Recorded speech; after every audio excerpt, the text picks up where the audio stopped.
जय श्री राम दोस्तों, कैसे हैं आप सब। आई होप हनुमान जी की कृपा से आप सब बहुत अच्छे होंगे। आज मैं आप लोगों के साथ शेयर करने वाली हूँ, जैसे कि सावन शुरू होने वाला है तो बहुत सारे लोग ये पूछते हैं कि दी हम 16 सोमवार का व्रत कब करें, कैसे स्टार्ट करें और 16 सोमवार के व्रत को करना कैसे, विधि क्या है उसकी। तो आज की वीडियो में यही जानेंगे कि 16 सोमवार का व्रत हमें कैसे शुरू करना है, क्या नियम है, क्या विधि है और कब करना चाहिए, कब करना सही होता है। ये सारी चीज़ें आपको आज की वीडियो में मैं बताने वाली हूँ।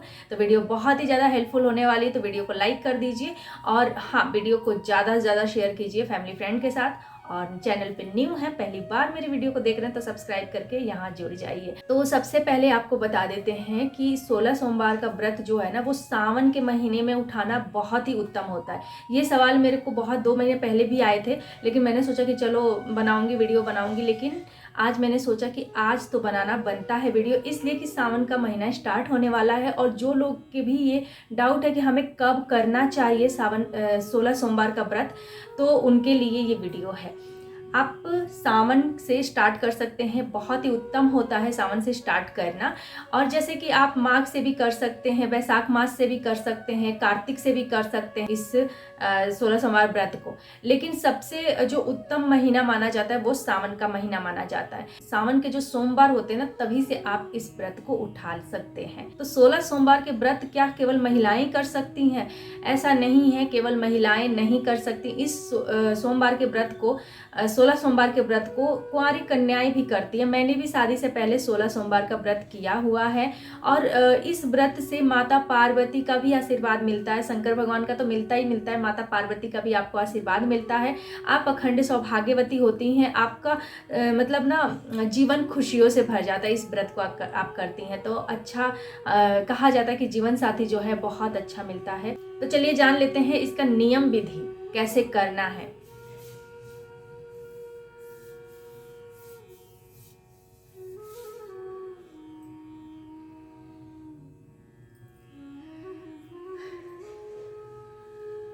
तो देखिए, कोई भी व्रत और त्योहार अगर हम करते हैं तो बिना संकल्प के वो अधूरा माना जाता है। तो जैसे ही हम लोग 16 सोमवार का व्रत उठाएंगे तो हमें सबसे पहले संकल्प लेना होगा कि हम 16 सोमवार का व्रत करेंगे और लगातार करना होता है। तो आपका अगर मान लीजिए बीच में पीरियड आ जाता है तो आप उस समय उस व्रत को, उस सोमवार को छोड़ दीजिए। आप नेक्स्ट सोमवार से उसे फिर काउंट कर सकते हैं। तो इस तरह से आपको 16 सोमवार तक लगातार करना है। पीरियड में आप छोड़ सकते हैं, बाकी दिन में आपको नहीं छोड़ना होता है लगातार, यानी कि 4 महीने आपके ये व्रत चलेगा। और उसके बाद उद्यापन होता है। 17वें सोमवार का व्रत करके हम उसे उद्यापन कर देते हैं उसका। तो 16 सोमवार में सबसे पहले होता है संकल्प लेना। जैसे कि मैंने आपको बताया कि हाथ में पुष्प, अक्षत, पैसा, पानी लेकर आपको संकल्प बोलना होता है कि आप 16 सोमवार का व्रत करेंगे। अपना नाम, गोत्र, पक्ष, तिथि, ये सारी चीज़ें बोलने के बाद आप 16 सोमवार का व्रत उठाएंगे। ठीक है, संकल्प लेकर। संकल्प की वीडियो आपको मेरे चैनल पे मिल जाएगी, उसका लिंक मैं डिस्क्रिप्शन में दे दूंगी, तो आप लोग वहां से चेकआउट कर सकते हैं कि संकल्प हमें लेना कैसे होता है, संकल्प कैसे लिया जाता है। ठीक है, तो संकल्प लेने के बाद हमें शंकर भगवान की विधिवत पूजा करनी होती है। तो या तो आप शिवालय जाके पूजा कीजिए, शिवलिंग पर बेलपत्र, धतूरा, भांग, चंदन, दूध, दही, घी, शक्कर, इन सभी चीज़ों से हमें उनका अभिषेक करना होता है। ठीक है, तो मतलब विधिवत जैसे पूजा आप लोग करते हैं सावन के सोमवार का, वैसे ही आपको पूजा करना होता है। अब सबसे जरूरी चीज क्या होता है 16 सोमवार में, कि ये जो व्रत होता है 2 प्रकार का होता है। या एक तो फलाहारी होता है, दूसरा होता है अन्न पर। तो आपको कौन सा व्रत रखना है ये आपके ऊपर डिपेंड करता है। अगर आप फलाहारी रखते हैं तो आपको जितना भी आप फल लाते हैं उसका 3 भाग आपको करना होता है। एक भाग आप शंकर भगवान को, माता पार्वती को, अगर शिवालय में जाते हैं तो वहां पे आप चढ़ा दीजिए। एक भाग आप खाएंगे और एक भाग आपको दान करना होता है। ऐसे ही अगर आप अन्न से करते हैं तो आपको चूरमे का लड्डू बनाना होता है। उसके बाद 3 भाग कीजिए, 3 बराबर भाग में आपको बांट लेना है जितने भी चूरमे के लड्डू बने।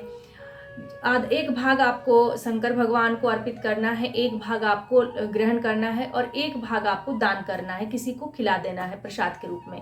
तो इस तरह से ये व्रत किया जाता है। तो जैसे भी आपको करना है, मतलब फल से करना है, फलाहारी करते हैं या फिर अन्न से करना है, तो आप कर सकते हैं। ठीक है, और 16 सोमवार का व्रत कथा भी आता है, मार्केट में मिल जाएगा आपको, या फिर आप यूट्यूब पे भी सुन सकते हैं, व्रत कथा मिल जाएगी आपको सुनने के लिए। तो आप 16 सोमवार का व्रत कथा सुन लीजिए।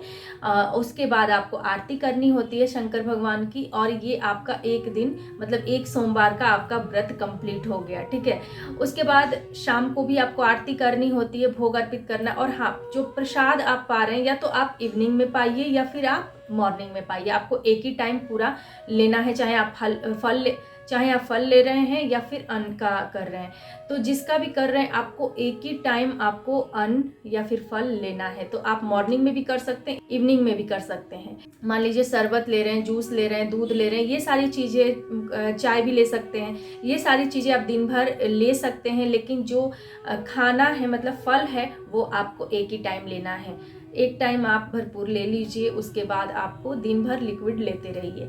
तो इस तरह से आपको ये करना है। मैंने किया था, मैंने चूरमे के लड्डू पे किया था, और मैं मॉर्निंग में लेती थी, शंकर भगवान को भोग लगाने, पूजा पाठ करने के बाद उनको भोग अर्पित करती थी। फिर उसके बाद ये चूरमे का लड्डू का 3 भाग करके शंकर भगवान को चढ़ाती थी, खुद लेती थी और उसको दान करती थी। मतलब किसी को भी दे देती थी, घर में दे दीजिए या बाहर कोई ज़रूरतमंद है उसको दे दीजिए। मतलब आपको वो प्रसाद के रूप में उसको दे देना है, ठीक है, किसी को भी खिलाना है। तो इस तरह से मैं करती थी। और मॉर्निंग में तो दिन भर कुछ ही नहीं, फल फूल कुछ नहीं लेती थी, सिर्फ लिक्विड लेकर मैं दिन भर रहती थी। तो थोड़े से किसी किसी को दिक्कत हो सकता है, जिसको खाने की आदत है, जिससे नहीं रहा जाएगा, तो उसको थोड़ी सी दिक्कत हो सकती है। लेकिन ये व्रत के नियम ऐसे ही है, आपको इसी तरह से करना होगा। तो जैसे मैंने किया था वही मैं आप लोगों के साथ शेयर कर रही हूँ। और इस व्रत का फल मुझे मिला है। जब आप ये 16 सोमवार का व्रत करते हैं तब आपको इसका विशेष फल प्राप्त करने के लिए आपको कुछ और भी करना होगा। जैसे शिव चालीसा का भी पाठ आपको करना पड़ेगा। मैं भी करती थी, शिव चालीसा पढ़ती थी मॉर्निंग में ही। जैसे कथा पढ़ते हैं ना, कथा सुनते उसी समय आप शिव चालीसा का भी पाठ कर सकते हैं, या फिर इवनिंग में, अगर मॉर्निंग में टाइम नहीं मिल रहा है तो इवनिंग में भी कर सकते हैं। और इवनिंग में आपको एक माला करना है, ओम नमः शिवाय मंत्र का आपको एक माला करना है। मॉर्निंग में कीजिए, इवनिंग में कीजिए, जैसे आपको टाइम मिलता है, ठीक है। तो ये आपको जरूर से जरूर करना है। इस सावन आप भी 16 सोमवार का व्रत कीजिए और महादेव के साथ साथ माता पार्वती की भी असीम कृपा प्राप्त करें।